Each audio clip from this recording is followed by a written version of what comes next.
on. It's on. Oh, you can hear it? Oh, I don't have my headphones. Hold on one sec. Oh, thank you so much. Just briefly. Thank you so much for coming. I'm Rose Barbuto with the Farm Journal Foundation. No, right? And Just take yours off while you're talking. okay.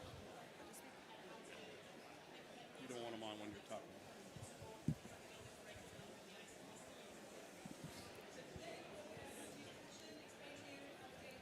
Can you hear me now? Is it working now? Oh, great. Okay. I'm just going to take this off then. Thank you. Okay, that's not working it. Well, anyway, thank you for coming. My name is Rose Barbuto. I'm with Farm Journal Foundation. We're a nonprofit, nonpartisan advocacy organization based in Washington, D.C., and we bring together stakeholders from across agriculture to advocate for global food security and continued U.S. leadership in this area. So thank you all for being here today. I'll just set it up before I turn it over to our panel, but we've had several global challenges over the past few years, including COVID-19, regional conflicts, and climate change, which have impacted agricultural production and supply chains, sending the world in the wrong direction when it comes to food and nutrition security. Today, approximately 10% of the global population experiences hunger, with 3 billion people unable to afford a healthy diet. Women, who make up half of the world's smallholder farmers and produce approximately 70% of Africa's food, are disproportionately affected by climate shocks as they lack access to the right innovations and practices to adapt. This event will start with a fireside chat between Farm Journal Foundation Farmer Ambassador Brad Doyle and USDA's Bill Hohenstein, highlighting the benefits of investments in agricultural development and innovation in terms of improving food and nutrition security, reducing poverty, and mitigating climate impacts. And that'll be followed by an expert panel. And I'll just turn it over to you right now to get kicked off. Thanks so much. Welcome, everybody. We're going to imagine there's a fire down here, a little fire pit, and that Bill and I are, I don't know, it could be deer camp back in the U.S. right now, right, hanging out.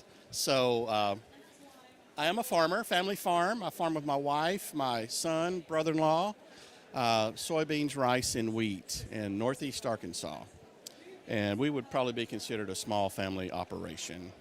Bill here has had a few years as career in USDA, and you might mention that whenever we get to our first question here. But yeah, we're just going to throw some questions at you, Bill, and answer them to the best of your ability. We're going to trade the mic off as we speak and probably be putting on our headphones on and off as we go through this. So we're here at COP 29. This is my third COP, by the way. So as a farmer, I think it's important for us to be here. I've got some fellow farmers in the room with me on the heels of a presidential election in the United States. Bill, you've been working in government quite a few years on climate issues. Can you talk to us about what we're up against as we face growing challenges from climate change and what USDA and the U.S. government are trying to accomplish while here in Barque at this unique moment in time? Sure, thanks, Brad. And I appreciate everyone here today. I'm Bill Hohenstein. I'm the Director of the Office of Energy and Environmental Policy at USDA.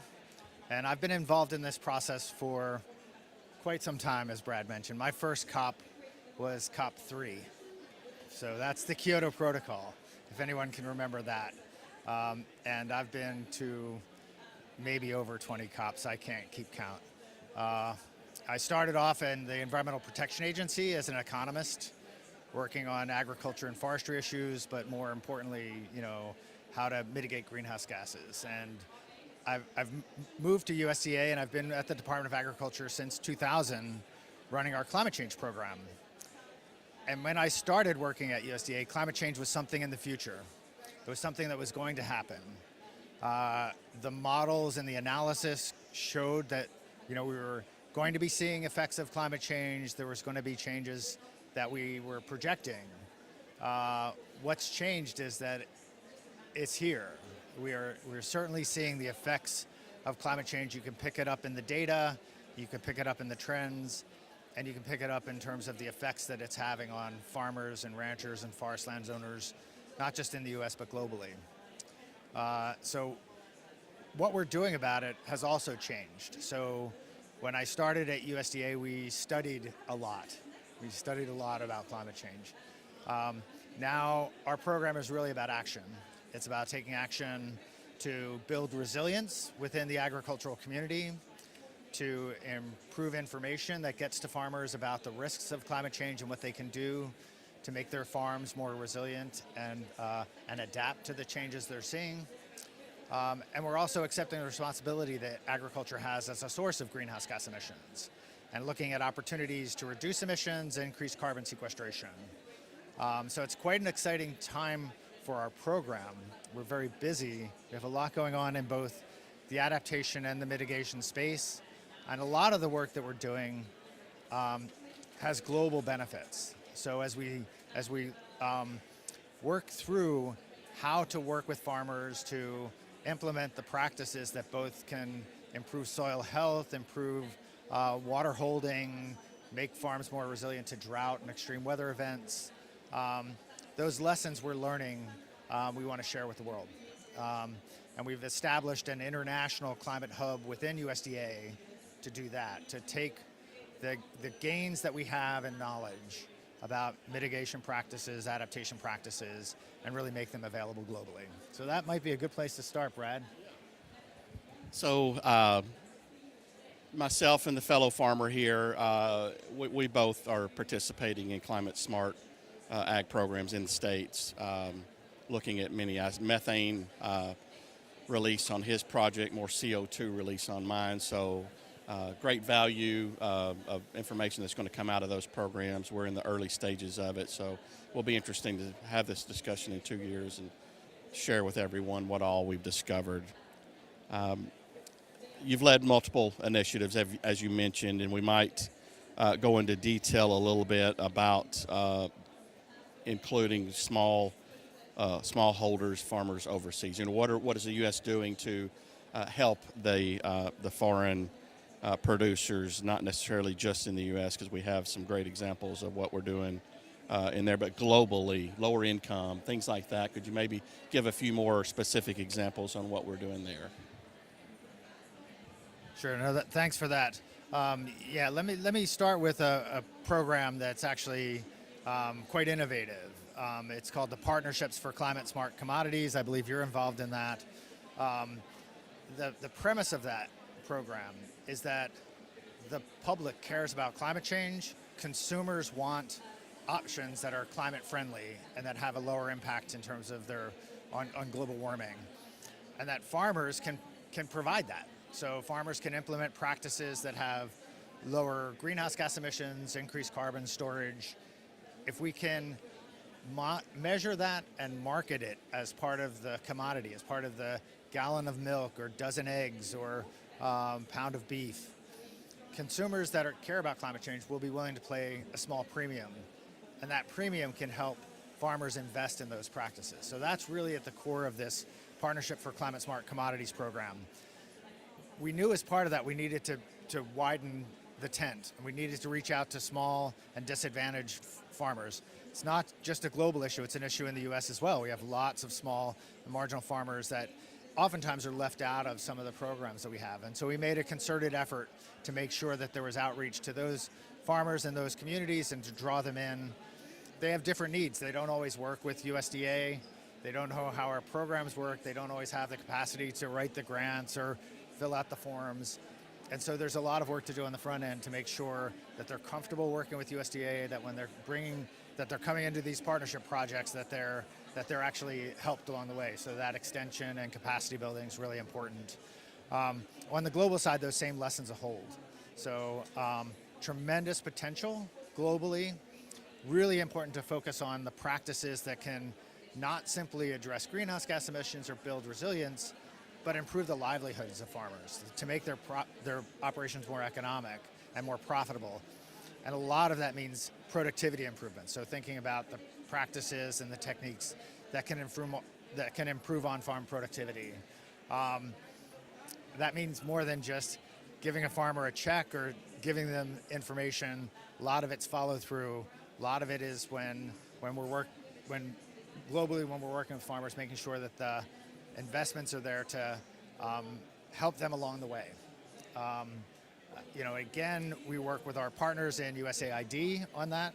They rely on USDA for a lot of the technical capacity, so we work in tandem. USAID provides a lot of the funding and the infrastructure. They tap our experts to participate in their projects. Things like Feed the Future and other things that they have going on. So, Bill, would you say that the U.S. is a leader in reaching out or setting the pace on both domestic and foreign programs?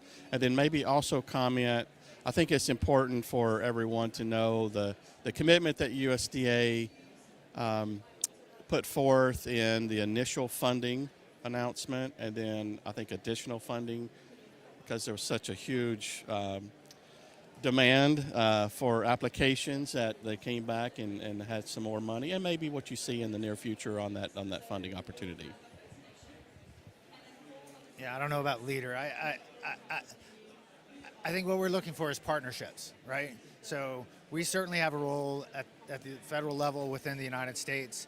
We work with our partners in state governments, we work with the private sectors, and then we certainly work with farmers and farm organizations. And that model is effective. It's really all of the parties coming together in joint leadership. And so, taking that model internationally, it's not going to work as a one-way street, right? It's got to, folks are going to be bringing insight, perspective to the table that's important. So you feel like the three-year commitments will be... Oh, the Partnerships for Climate Smart Commodities program. Those projects are 5-year projects. They're fully funded. And yeah. Thank you. We know very well as we sit here at COP29 in Baku that it takes a whole range of partners, as you mentioned, including governments, international organizations, private sector actors, and the nonprofit sector to make true progress on mitigating and adapting to climate change, including in agriculture. We also know that we need to continue to feed more people while doing so, and agriculture can be a key part of that success. Can you talk about how you see agriculture rising to this challenge and how USDA is engaging with partners to aid in the effort? Yeah, so it's been very heartening to see over the past however many years I've been involved in this, the interest within the ag community has grown, and you all are showing up. FAO and CGIAR are here. Lots of farm organizations are here. Farmer groups are here, representing agriculture, being part of the process. That's really critical. There's a lot of resources available in addressing climate change globally through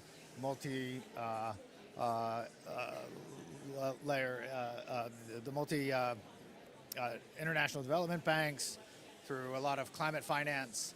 Heard a lot of concern about whether ag is getting its share. I think, again, it's important to be here, represent agriculture, tell the story of why these investments in agriculture when it comes to climate change are valuable. They help rural communities, they build economic development, they can address greenhouse gas emissions and build food security. Folks within the ag community are the best people to tell that story. Yeah, we're blessed to be able to grow plants that do all the great things we need to reverse climate change. So do it to the best of our ability as well. I'd like to talk to you a little bit more about striking a balance between climate mitigation and adaptation. And in agriculture, we must also ensure farmers can stay in business and feed the world at the same time. For example, I believe that a lot of the climate-smart agricultural practices that many farmers and ranchers are currently being encouraged to adopt both mitigate climate change by incorporating more carbon into the soils of cropland and pastures around the country, but also provide adaptation benefits by making the soils and crops more resilient to adverse weather the farming or ranching operation may encounter. Can you please highlight a bit more of the dual roles of some of these practices, such as cover cropping and no-till cultivation, that what they can undertake, and are we still striking the right balance between mitigation and adaptation? Yeah, thanks. That's a great question. I think virtually every technology or practice or system that we advance within USDA has multiple benefits. Really, soil health is really at the core of cropping systems, of pastoral systems as well. And the climate smart farming practices build soil health by improving organic content of the soil, by increasing carbon storage. You're also increasing water holding capacity. That makes these farms more resilient when there's drought and more resilient when there's extreme weather events and flooding.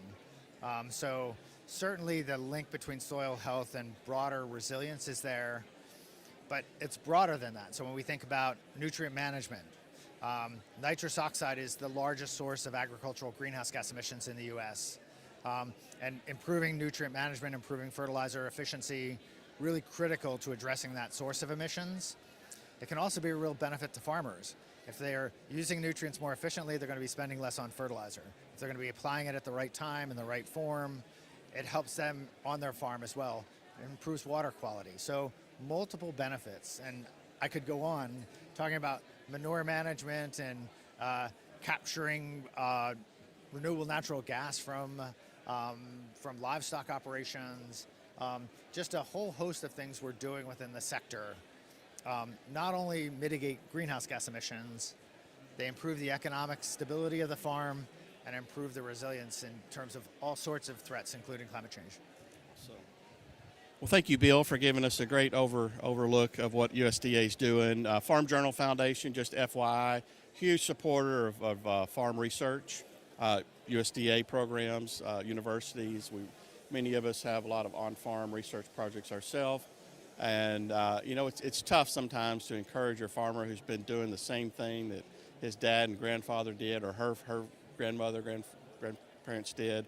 But little by little, we're converting a lot of that education knowledge into actual practices of no-till and cover cropping. So great things are happening. Thank you all for being here. I'm going to turn it over to Rose for the next panel. Thanks again, Bill. Thank you so much. That was amazing. Thanks, Brad. Thank you so much, Bill. It's good seeing you. Thanks. I'll ask our panelists to come. I'm going to sit over here because I want to make sure they have the front. Dr. Matthias Berniger from Bayer, if you could sit maybe at the front end. Dr. Alawafi from CGIAR, Managing Director, in the middle. And Michelle Kagari from One Acre Fund. Sure. I think we should move this.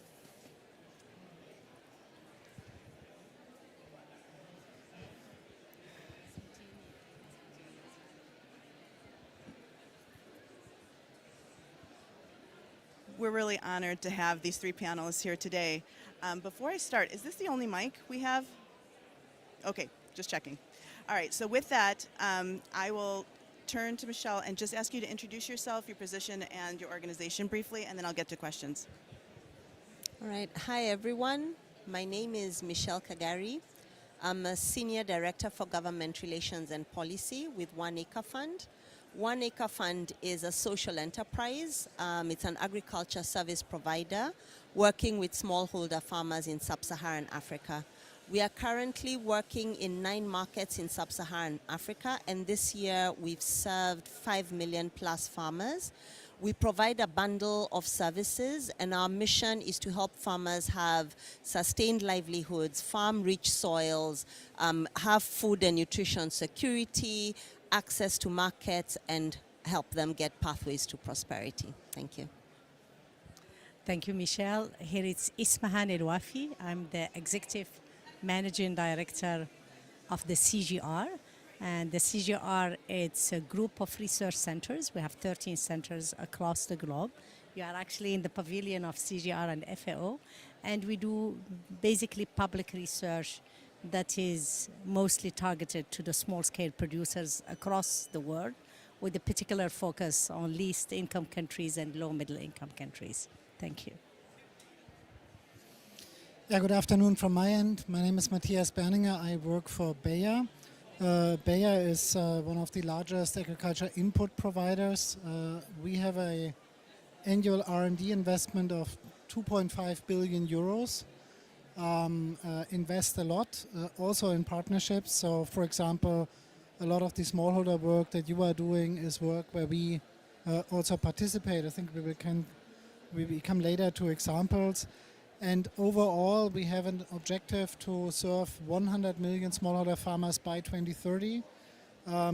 We have set that objective 5 years ago, and we reached a milestone of 60, more than 60, just a couple of weeks ago. So from that vantage point, we know a lot firsthand from smallholder farmers, and in that sense, also work with One Acre Fund.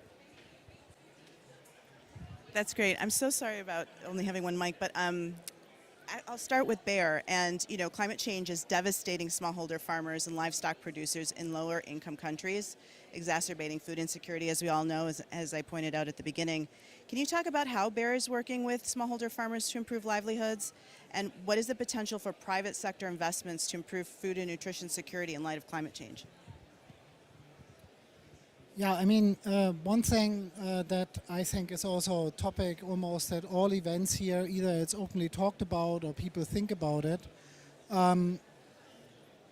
With the United States being not only the largest economy in the world, but also on course of being an economy that grows in the first half of this decade at a rate of 5.6 trillion US dollars. That's more than China, Japan, Germany, and India combined.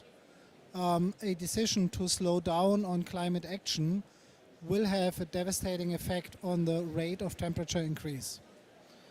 And that devastating effect will be felt by farmers.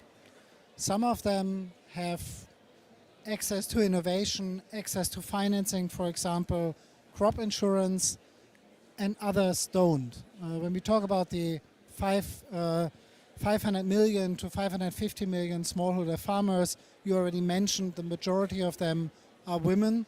They have probably contributed almost nothing to the problem, but for them it's an existential annual challenge. So that is what we are up against. And I think we need a multitude of interventions.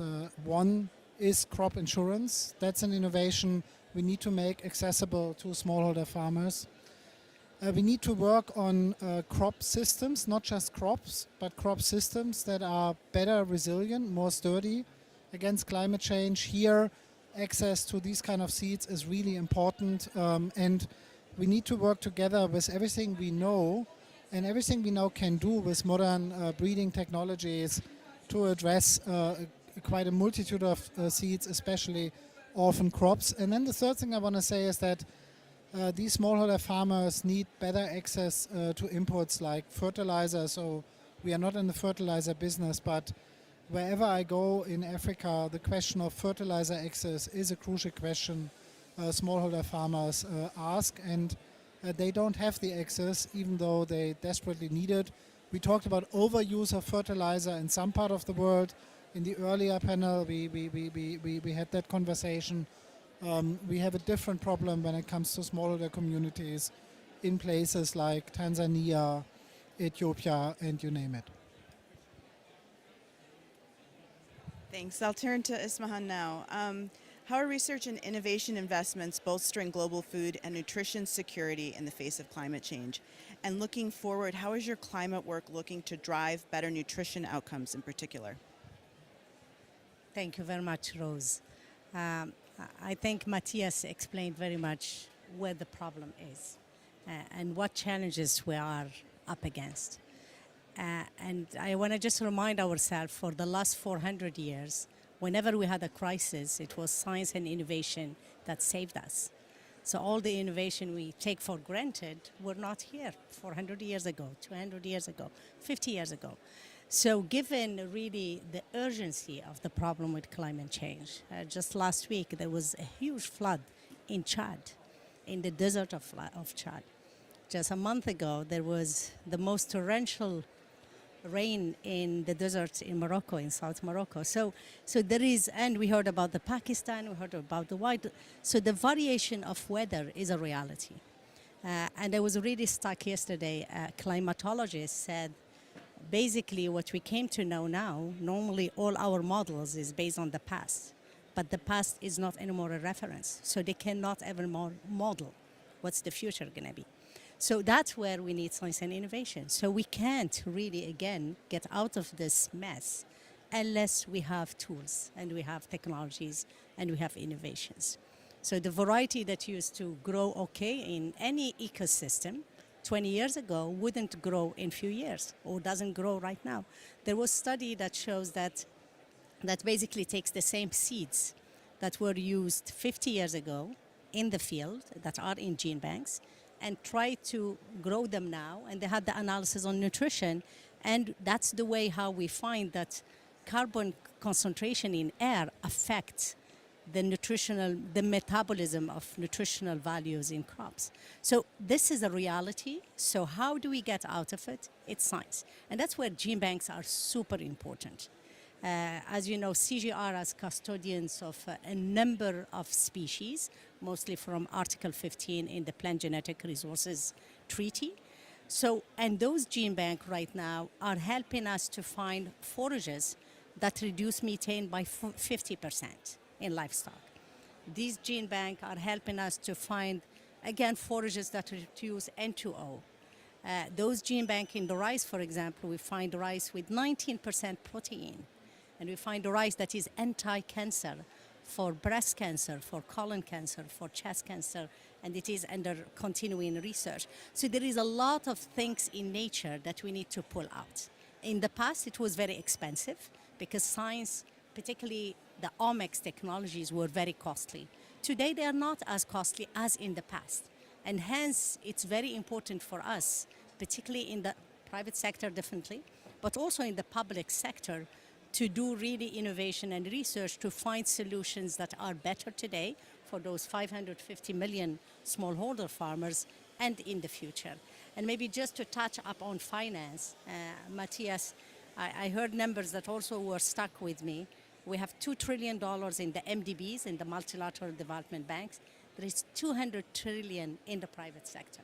So unless we tap in that 200 trillion, we won't get anywhere. So for me, it's science and innovation, it's public and private partnership, and really working together towards transforming our food, land, and water system so that we survive as people on this planet. Over to you. Those are excellent points. Thank you so much for sharing that. And Michelle, just like Bayer's working with farmers in the US and overseas, and CGIAR is on the research side, you guys are on the ground working with smallholder farmers in sub-Saharan Africa to improve livelihoods, food and nutrition security. What is it like on the ground? Can you paint us a picture of what it really looks like to get tools and technologies into the hands of farmers and connecting them to markets? Thank you very much. A key focus of our work, working with the farmers on the ground, is doing human-centered design and designing interventions that are not only sensitive to the realities of smallholder farmers, but also accessible and able to be adopted by the smallholder farmers. So a lot of our farmers, the smallholder farmer in Africa, farming is labor intensive. They don't have mechanization. Many farmers will not have the money to hire labor. And so not only is it labor intensive, it's also very time consuming. The value chains are not organized, so farmers will not be able to access markets. Being able to access credit or startup capital, farmers find it very difficult, smallholder farmers especially, find it very difficult to access credit, startup capital. The profile of most of our smallholder farmers is one where 14% of them have a secondary school education. The bulk of them have not finished secondary school. The profile of our farmer is largely female. And they will be farming primarily to feed themselves, their families, and their communities. They will earn on average, with back-breaking work, they will earn on average $150 a month. Their household typically will have about 5.4 people. So that works out to less than $1 a day per household. And these low incomes are driving food security. So we've got 45% of households reporting moderate food insecurities, and then we've got about 20 or so percent reporting severe food insecurity. So it's quite a challenging situation. And so when we work, like for example, I'll give you an example of one of our farmers. She's called Huluma Mhapa. She's in Tanzania, mother of 2. She cares deeply about her farm. She's been lucky. She has received training on good soil health practices. And she's also lucky she's got a bunch of cows that are producing manure. Manure for smallholder farmers is a highly valuable product. So Huluma, because she cares about her farm, has decided to use that manure in her farm rather than sell it for immediate cash. And the amount, so that's just to give you an illustration of the price sensitivity of adoption. Like knowing that you need to use manure, like that's basic regenerative agriculture practices. But for a smallholder farmer, it's a major, major financial decision. It will depend on whether they have the cows. If they don't, then they have to go and purchase them. Will they have access to that, you know? And these kinds of decisions and obstacles are there at every step of the way, from access to quality inputs to the knowledge of how to maximize their yield, climate smart practices, and then to being able to access markets. So it's really, really very challenging. And one of the things that we keep advocating for is that we need to be very thoughtful about how we are designing our interventions and make sure that they speak very directly to the reality of the smallholder farmer on the ground, and that they're accessible to the smallholder farmer, and that we support adoption. So like, for example, providing subsidies for them to adopt regenerative agriculture practices. In Africa, smallholder farmers don't get any subsidies for things like that. So I'm really interested to hear about all this money which doesn't seem to be finding its way to the smallholder farmer in Africa. So let's see how we can get that down to the smallholder farmer. No, thank you for that good point. And Ismahan mentioned like the incredible success that innovation has had in improving food security, particularly in Asia over the last several decades, and the return on investment for U.S. Innovation has been astounding. And with that, I'll turn to Bear. Farmers all over the world rely on Bear for innovation to adapt to local climate shocks. And this enables farmers in the U.S. in particular to maintain and even increase their productivity in the face of extreme weather shocks. And I know our farmers there use Bear, and USDA is very familiar. Despite enormous weather shocks in the U.S., our farmers are still able to have bumper crops, which is really astounding. Why are you making these investments in lower income countries now? Well, half of the population in sub-Saharan Africa is around 18 years old or younger. So when we talk about baby boomers, my kids kind of look at me like, and even though I'm just not a baby boomer, kind of on a bad day, I get accused of being one. But the real baby boomers are actually growing up at the moment in Africa, and they have an enormous creativity. They have grit. I mean, you meet many of them. If we think we are entrepreneurs, try to be a smallholder farmer in some of those countries, then you know what entrepreneurship is. So in a nutshell, I believe it's going to be a very good market. I think it's not the question what we can do for Africa. It's really the question what Africa will do for us, given the growth potential that I see on that continent. We have seen something similar happening in Brazil. At the beginning of this century, Brazil was a quite significant net food importer. That has dramatically changed. I think we can create a miracle in Africa minus chopping the rainforest. I think humans are also able to learn. But there's a lot possible with innovation. But let me for a moment go to Asia to illustrate what's possible, also to talk a bit about the finance topic. Currently we are working, and in this case the International Rice Research Institute is a partner. We are working on completely transforming the way rice is grown from a classic paddy rice to a dry seeded rice. What are the benefits? Benefit number one, farmers can double crop. They can have more than one harvest per year. Benefit number two, you need significantly less water. We thought it's a third less water. It's more going to 50% less water. And the third benefit is those farmers emit much less methane emissions. Roughly 1 billion ton of methane emissions is linked to the global rice production. So when you look at these three benefits, it makes a lot of sense to go down the route of this transition. Now, avoiding those methane emissions is something farmers should be rewarded for. And you can give them a few rupee, but she will really not deal much with those few rupee. You can also turn this money into a crop insurance program. And for Sub-Saharan Africa, we are working on a project called Pula, which gives crop insurance for roughly 10 million smallholder farmers. That's going to be an innovation that gives people a bit of peace of mind. It's something most of these communities have never seen before. And the farmer that was just described, I mean, she literally year after year looks at the unreliable weather, and her livelihood depends on getting some sort of good harvest. A bit of peace of mind for these kind of communities is what I think is a much better way to describe loss and damage or just transition than the very technical terms that you hear in the negotiations and side events at an event like COP29. Thank you for that. That's actually something that one of the reasons why our farmers are engaged in advocating for global food security, because they do see these farmers as potential export markets down the road as they grow their economies. And then, Ismahan, can you share specific examples of CGIAR's work around Aim for Climate? Aim for Climate was launched a few years ago here at COP, and CGIAR was very engaged in this, and we're just wanted to ask about how that's gone for CGIAR.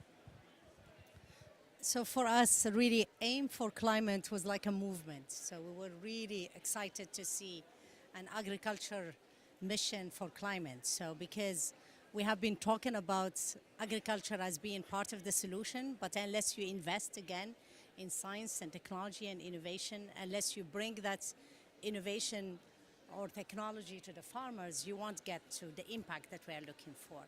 So for us, really, Aim4C was a great example to really push for certain areas. So it helped us, for example, with the biofortification work. We have a millet that has much more iron than any varieties on the ground. We had more drought-tolerant maize that were very useful, particularly this year in Zambia, given the drought and the Nino. And we were also part of the climate sprints, the Aim for Climate Sprint, and those were really quite an interesting way of looking at innovation. Instead of be it only innovation that has been nurtured within the CGIAR and its partner, it opened up for you to come and bring forward some of the innovations. So we had climate resilient for African farmers through next generation weather intelligence. That was a 100 million fund in 2022. And within that, what we had Africa First Innovation that empowered 20 million smallholder farmers with next-gen agri-weather services. And the impact is that the number of farmers has doubled from 500,000 farmers using it to 1 million. And in 2023, over 1 million Kenyan farmers receive bi-weekly text messages to tell them how is the weather, if the rain is coming, what temperature, and what have you. Another example was fast-tracking climate solution from CGIAR Gene Bank collection, and that was a 40 million in 2021, and we launched with FFAR and Gate Foundation an accelerator of breeding using the different species, and that enabled us to identify high-value genetic traits that are also climate resilient. And that goes back to the question I didn't answer you earlier, but really, how do you combine genes? When you are talking about climate resilient, how do you make sure that you are not losing your nutrient in the crops. And I want to just tell you that biofortification in the CGIAR started in the early 2000s. And right now for us, biofortification, but particularly vitamin A, zinc, and iron are mainstreamed. So in everything we breed, we are looking at those criteria. So we don't want to get climate smart and lose on the nutrient, because we have to recognize that those 350 people in extreme hunger with +2 degrees, they're going to become 500 million. So we cannot really have an oversight over the nutrition. The other example from this, it's the FICRA, which is the Financial Inclusion for Climate Resilient Adaptation. It's a new fund of 250 million impact fund by CGIAR and Big Valley to combat climate risk for small-scale farmers in Asia Pacific, Latino America, and Africa. So there's a number of solutions that came mostly from the sprint, and there was some funding to support us in continuing the path.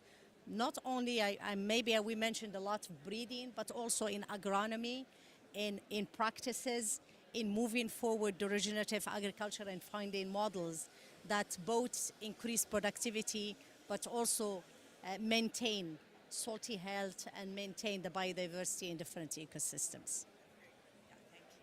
Thank you so much. And then Michelle, I think people are expecting this question, but let's see. There have been a number of consequential elections around the world this year, including my home country of the United States.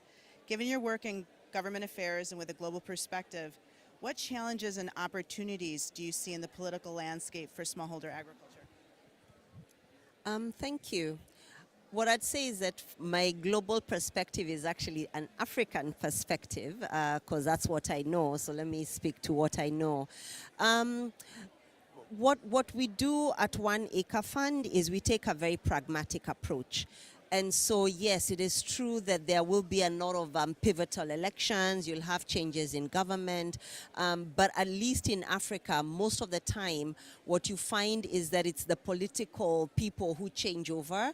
But the meat of government, the bureaucrats, the people who actually do the day-to-day work in government, there tends to be more continuity there. And so really being proactive and prioritizing building relationships with the bureaucrats, with the meat of government, and continuing to work with them helps to mitigate any changes that happens with a shift in government.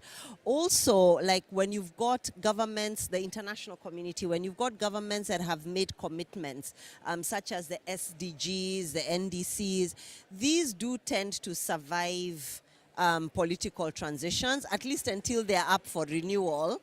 Then they will reflect the priorities of the government of the day.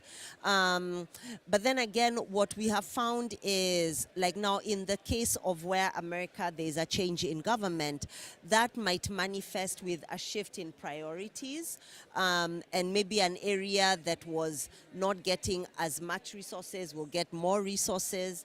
And the thing is, for us, agriculture, smallholder farmers, food security, like these are highly complex, highly dynamic systems.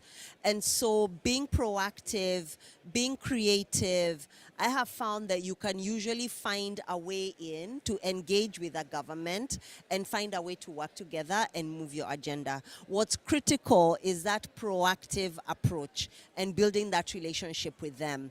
One of the things that I have found with African governments, they all care deeply about food security. They care deeply about farmers.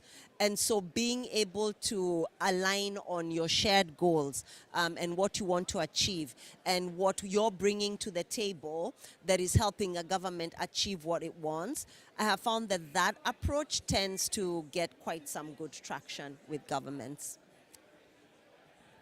For sure. And hopefully, I mean, the U.S. always cares about agriculture because it's our food security at home too. So we hope that obviously the focus on agriculture will continue.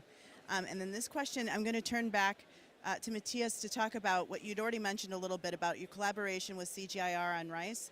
Can you talk about your Aim for Climate Sprint? I think it was with USAID. Yeah, it's with CGIAR and USAID in accelerating the delivery of climate-smart rice and bean varieties to smallholder farmers. And if you could talk about the climate benefits, that would be great. and talk about how you work with CGIAR and USAID and just supporting the products along the value chain.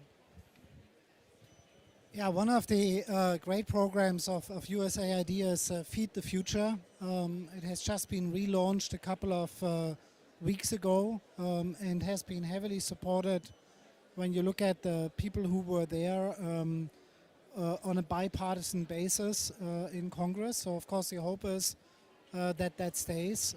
And I'm quite optimistic knowing a lot of the players because they realize how important it is to invest in that area.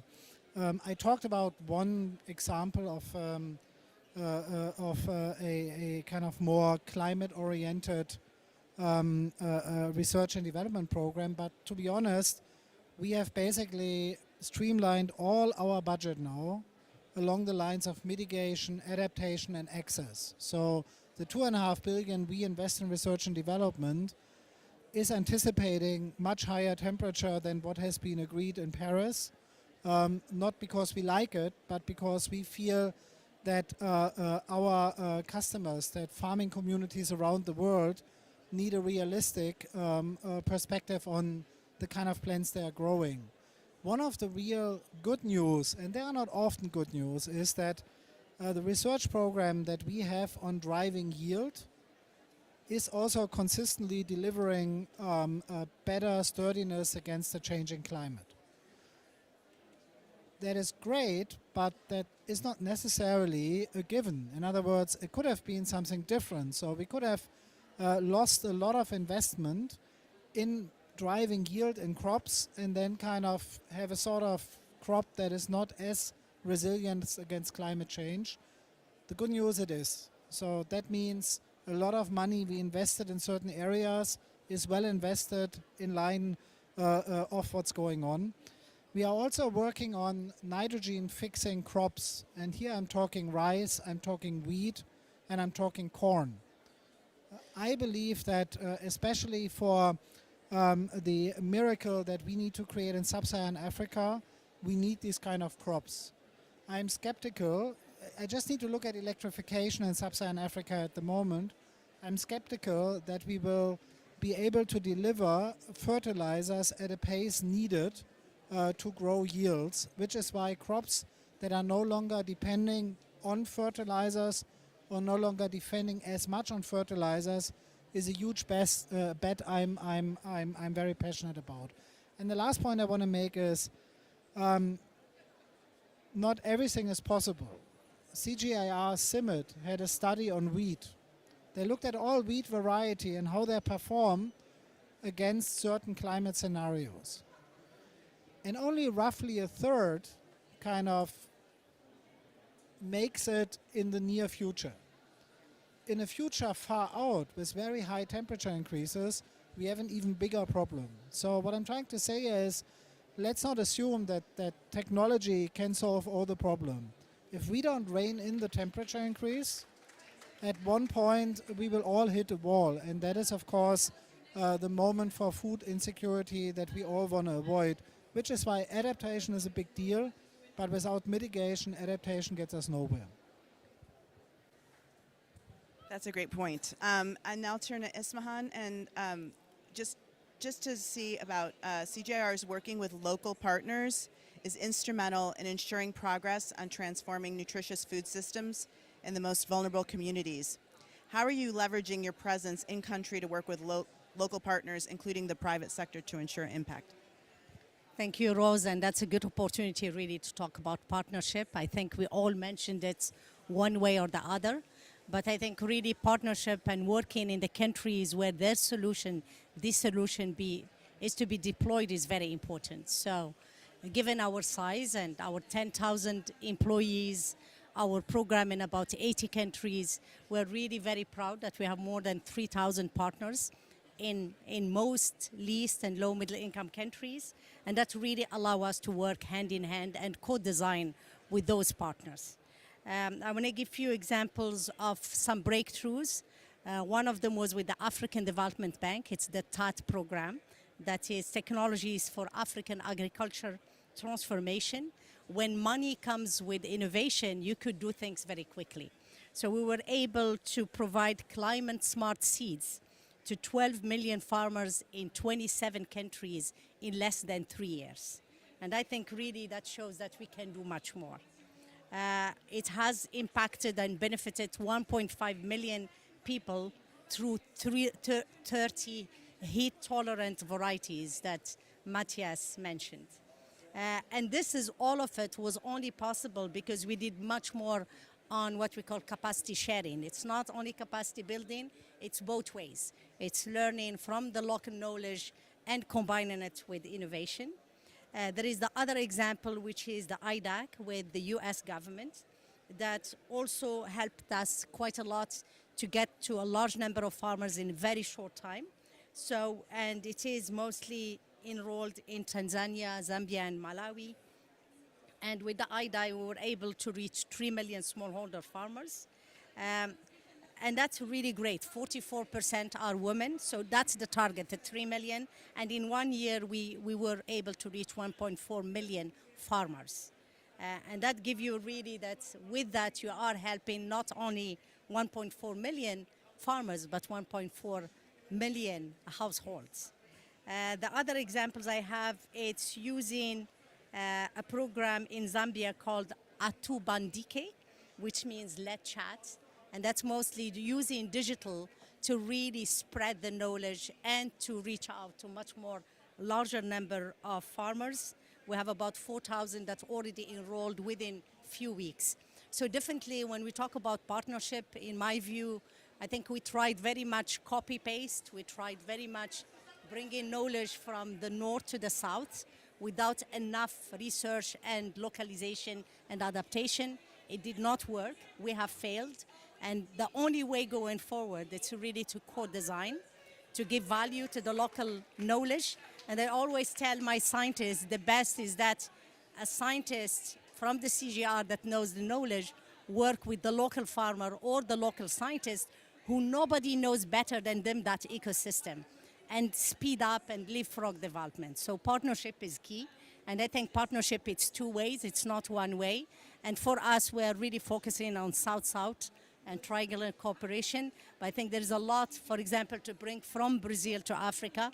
And we are engaging in those really South-South collaboration because we believe we don't have enough time. So we need to speed up both development, but also keep in mind that not everything works well everywhere. So context specific is very important in agriculture. Absolutely, that's an important point. As we know, especially in terms of adaptation, they're not going to adopt, unless they meet the needs of the consumers and the farmers. So it's really important to have that local connection to the local consumers. So with that, One Acre Fund has been involved in several key global initiatives. I mentioned Aim for Sea, Aim for Climate, VAX, and I'm sure there's others.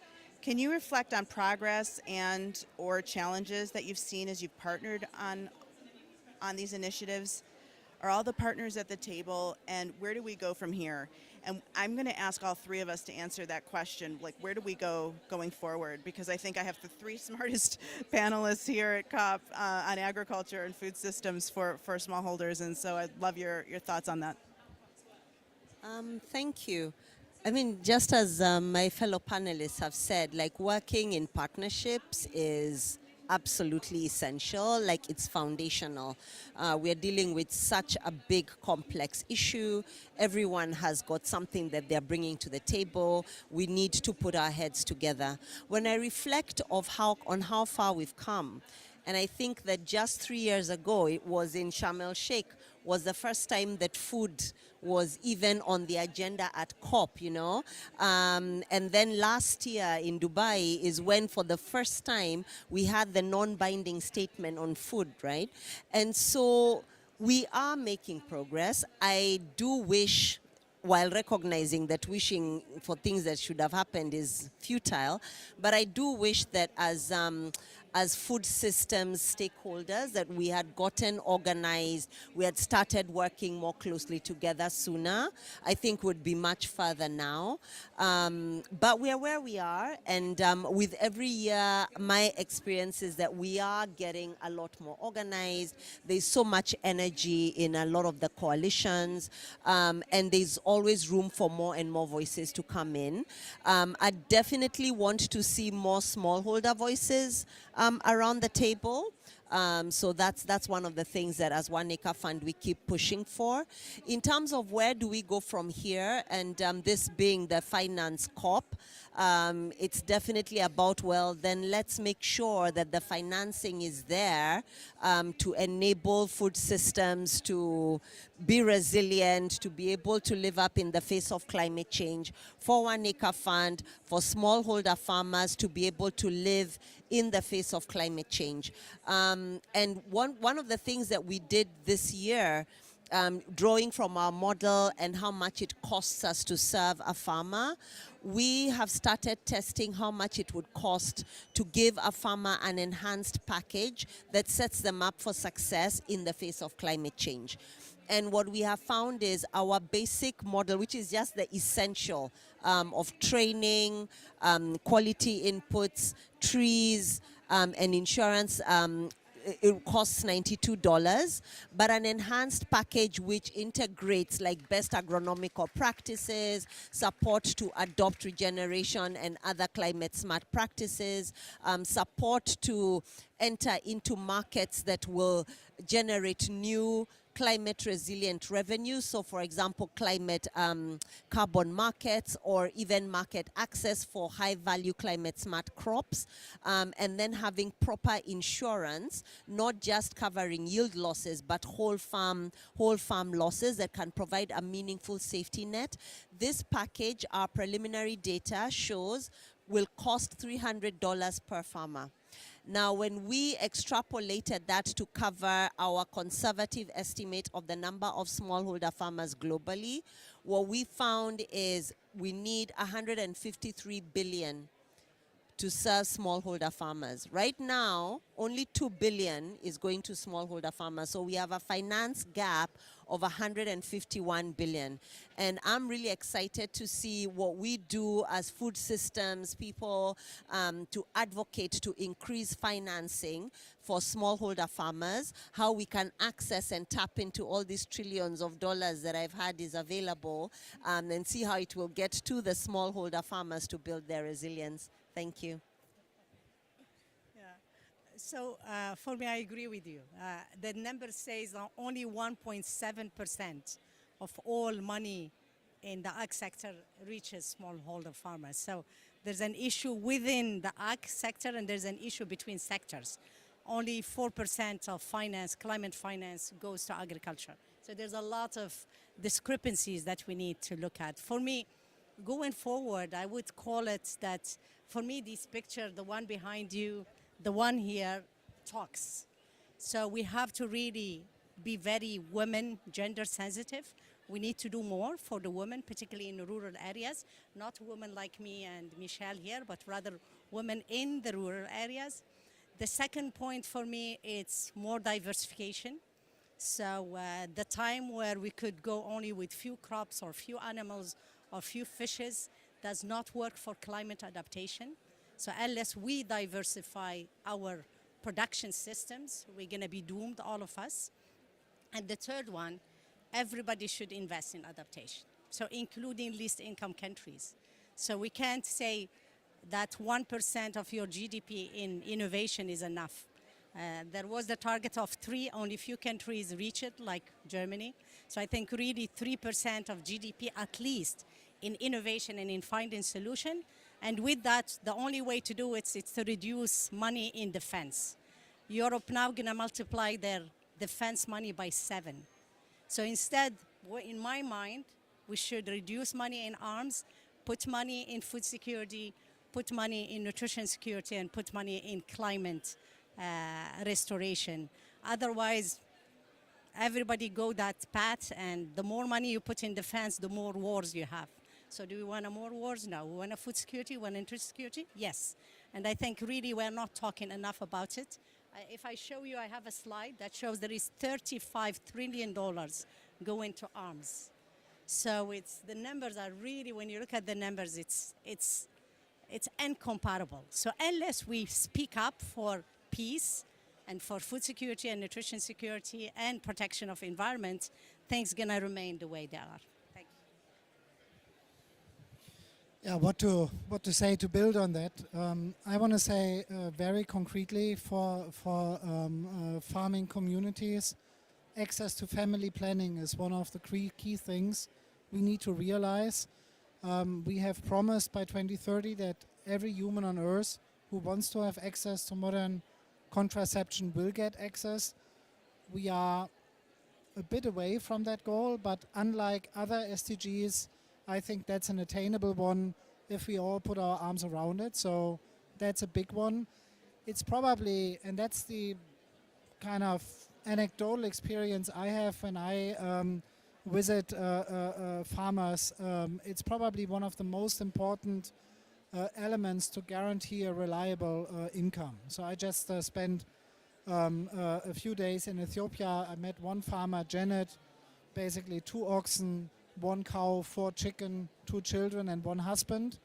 And in this case, 2 acres that basically carry the whole family. The reason why she can do that is she has access to long-lasting contraception. Otherwise, she could not sustain her family with what she has, she says, was God provided to her. Yeah? So in many ways, that's crucial. The other thing is, in the debate, in the global debate on food systems, the word that we need to delete is the word or. Let's do orphan crops or maize. Let's go down the route of focusing on either basically biological crop protection or chemical crop protection. Let's use the word and much more. Let's try to combine good ideas as often as possible. Let's make sure that Carrie Fowler, who just won or got the World Food Prize awarded for the WEX program, that his vision that we put our minds not only into crops like rice, into crops like corn or wheat. Let's also look at, for example, the bananas that are on the other side of this booth, because we have the technology to look at many, many more crops. And I give you one example that really inspires me. We now have a cassava crop in Kenya that is no longer infected by a white fly with a virus that normally is the result of total crop losses in the cassava space. Staple for, let's say, 700 to 800 million humans in sub-Saharan Africa. You don't need additional crop protection. You don't need to do anything different in growing cassava, and yet that crop is protected against the virus. It does not contract that virus. That's RNAi interference technology that basically saved the Hawaiian papaya, transferred into a crop like cassava. And we need more of these examples.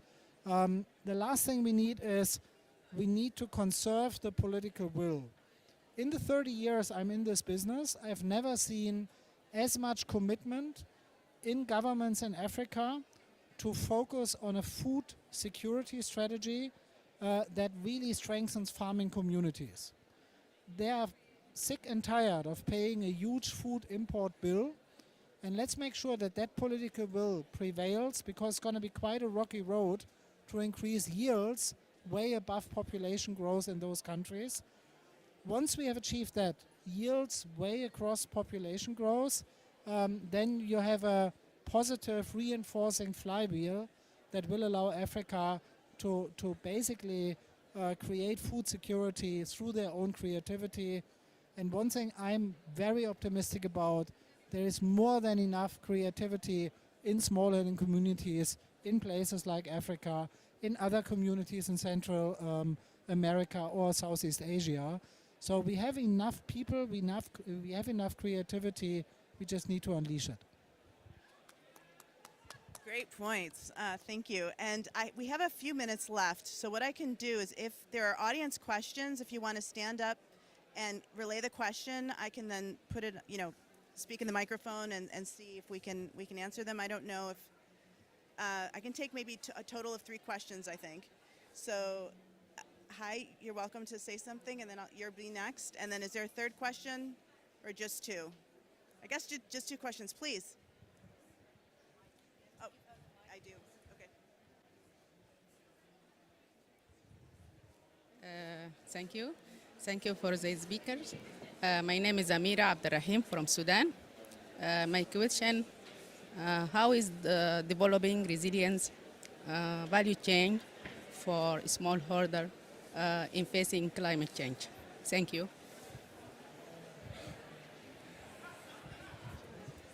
Should we answer that question first? Yeah, we'll do 2 questions. Oh, are you sure? Yeah. My question's pretty different, so maybe. Okay. All right.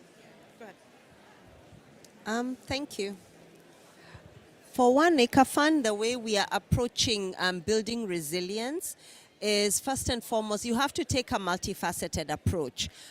So helping farmers to adopt climate smart practices to improve the health of their soils, because if your soil is not working, your productivity, if your soil is not healthy, productivity goes down. So at the input level, at the upstream level, making sure that we are having interventions like that. Then the quality inputs, including seeds, fertilizer, best agronomical practices that are tailored to the ecological zone. And this helps to maximize yield while also making sure that farmers are using crops that are working for that climate at the time. We also provide a lot of high-touch extension services to help with climate adoption. I think as you mentioned, a lot of farmers, it's really difficult for them to adopt new practices. They are used to operating in a certain way and so need a lot of support to make the changes that are required.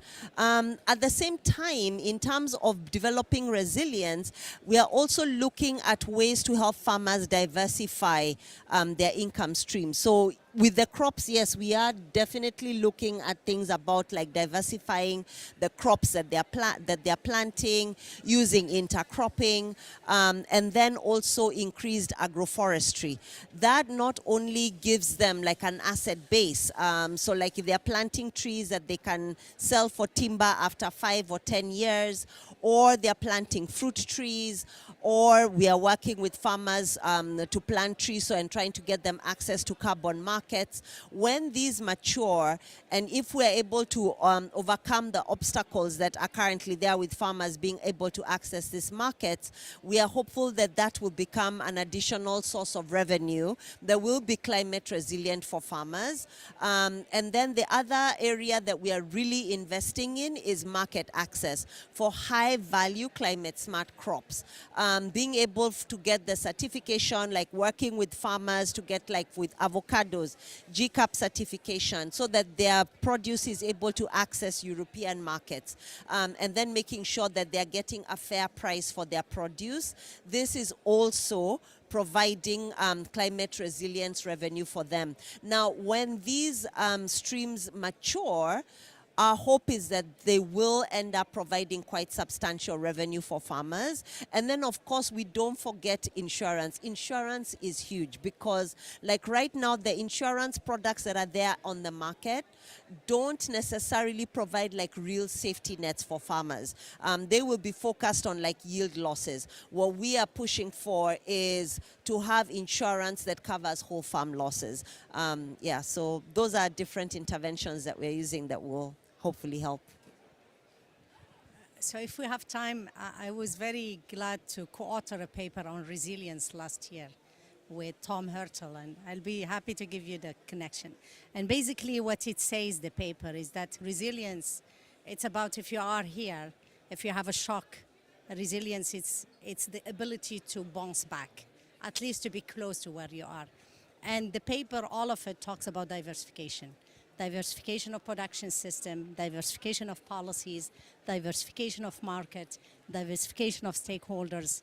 So it's like if you go and you want to invest your money, they always say diversify, diversify, diversify. And I think in ag systems, we are not diversified enough, not only in the number of species, and I can give you the numbers in plant that I know very well. We have 500,000 species and we are using 125 right now.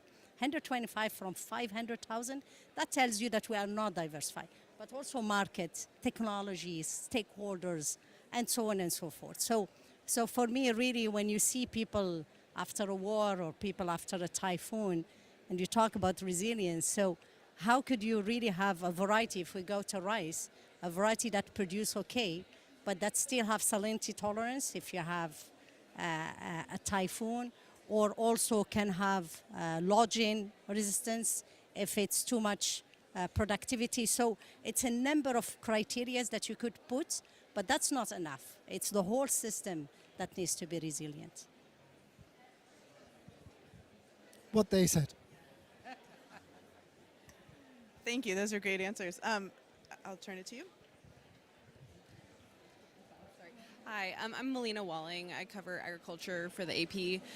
So I'm just wondering, in the context of this COP, kind of given, the fact that countries probably aren't going to get to the number that scientists are saying is needed for climate finance, why should they be investing in agriculture, thinking about the total pie of emissions and what agriculture actually contributes to that, being the smaller piece of the pie? Why should, the money that ends up in whatever amount that is in the agreement go towards agriculture? I know we haven't really talked about agriculture as being a solution, but that's kind of aligned. I'll start with, yes. Yeah, let's take the rice example. So one of the most important agenda items are the national adaptation plans, which for most countries are national agriculture plans, because that's where the bulk of the adaptation will happen. The Goldilocks for investment lies in interventions that achieve mitigation, achieve adaptation, and increase the access to communities that currently don't have access to innovation. For us, the direct seeded rice is an example. We are working on that. The World Bank is very heavily involved. USAID is involved. The Indian government is super supportive of that. You can see the momentum coming there because you hit more than one of the three topics. But I also believe that we have an opportunity to reduce emissions in agriculture. We talked about the N2O emissions, which are very, very intensive. I think we can significantly reduce that. We have seen reduction opportunities in livestock that are now starting to kind of make their way. We don't use biogas enough as an energy source. The point for me is if you don't invest in these kind of practices, you will have challenges for the climate. For example, if you don't invest in an agriculture that is more productive, then forests will be cleared for sure. If you don't invest in electricity, then the cow dung we talked about competes as a fertilizer with a source of energy for basically heating food. So from that vantage point, we need to invest in those communities, and when we do it well, we will have mitigation and adaptation effects, and there's a lot possible in this space. I said earlier that one of the things that I am most excited about, and I've seen it in the field in Jerseyville, Illinois, is a corn crop that has been growing without needing fertilizer.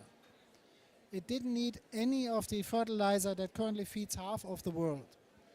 If we are able to consistently make that happen for corn, for rice, and for wheat, we have a very important tool at our hand that will increase food productivity, will give farmers a higher income, and reduce carbon emissions. Who, by a census, would not invest in that?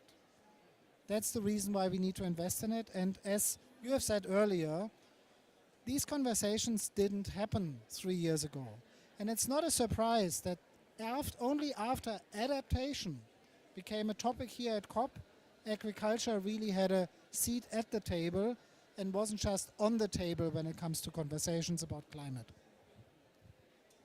If I might add one example. So if we say agriculture sector is emitting 33% of greenhouse gas, 11% it's real emission, 22% it's land use. It's because we clear up forests and we put agriculture.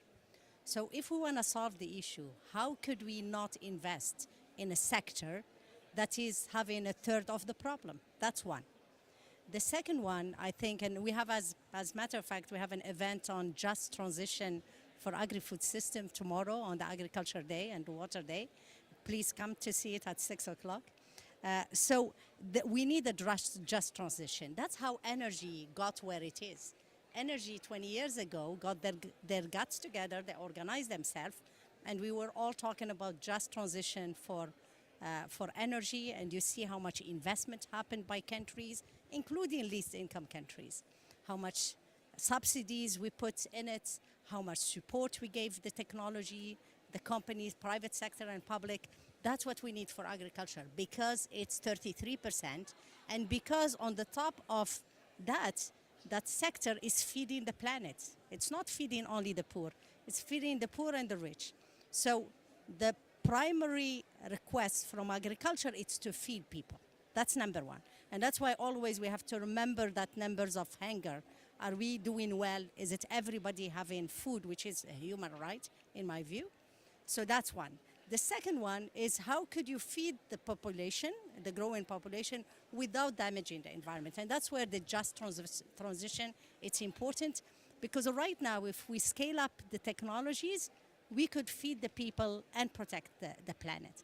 But most of those technologies do not make it to the small-scale producers, and most of it's cost.